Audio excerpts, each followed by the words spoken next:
Kebijakan implementasi devisa hasil ekspor sumber daya alam, DHESDA, sebesar 100% yang wajib disimpan di dalam negeri menjadi sorotan Amerika Serikat. Kebijakan ini menjadi salah satu alasan Presiden AS Donald Trump menerapkan tarif resiprokal sebesar 32% terhadap Indonesia.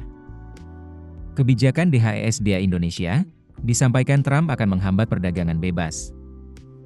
Kepala Pusat Kajian Iklim Usaha dan Rantai Nilai Global PMFEB UI Muhammad Dian Revindo menilai, pemerintah perlu mengambil jalan tengah, antara memenuhi tuntutan internasional termasuk dari AS, dengan menjaga kebutuhan likuiditas falas di dalam negeri. Jika pemerintah mempertimbangkan melakukan relaksasi kebijakan DHESDA sebagai bagian dari negosiasi dengan AS terkait tarif, Revindo menyarankan agar hal itu dilakukan secara bertahap. Relaksasi bisa dimulai dari sektor-sektor yang paling membutuhkan valuta asing, falas, untuk aktivitas operasional dan ekspornya.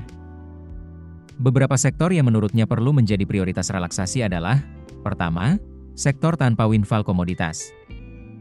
Sektor-sektor seperti karet, kayu, rotan, perikanan, dan lainnya umumnya tidak pernah menikmati windfall akibat lonjakan harga komoditas. Oleh karena itu, mereka cenderung tidak memiliki cadangan falas yang besar dan sangat membutuhkan modal kerja untuk mendukung ekspor. Kedua, sektor dengan kebutuhan modal kerja tinggi. Sektor-sektor yang biaya operasionalnya tinggi lebih dari 60% dari pendapatan akan kesulitan jika DHE-nya ditahan hingga 1 tahun. Sektor tersebut mungkin harus meminjam modal kerja dengan bunga tinggi, sementara pada saat yang sama harus memenuhi kewajiban dalam bentuk falas. Ketiga, sektor dengan perputaran modal lambat. Sektor yang siklus bisnisnya memakan waktu lama, seperti 6 bulan atau lebih, akan lebih terbebani oleh kebijakan DHE. Mereka butuh waktu lebih lama untuk menyisihkan laba guna menutup biaya operasional, dibandingkan sektor yang perputaran dananya bulanan. Keempat, sektor dengan kebutuhan bahan baku impor. Baik untuk pasar domestik maupun ekspor, sektor-sektor yang masih membutuhkan falas untuk membeli bahan baku impor juga perlu menjadi prioritas relaksasi.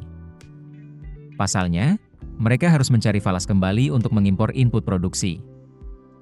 Meski begitu, Revindo menegaskan pentingnya menjaga keseimbangan antara tuntutan AS dan kepentingan nasional.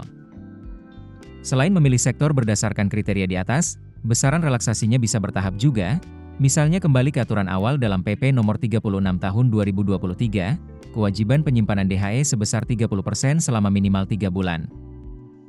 Lebih lanjut, ia mengusulkan agar pemerintah mempertimbangkan pendekatan yang lebih market-friendly untuk mendorong eksportir menyimpan DHE di dalam negeri secara sukarela.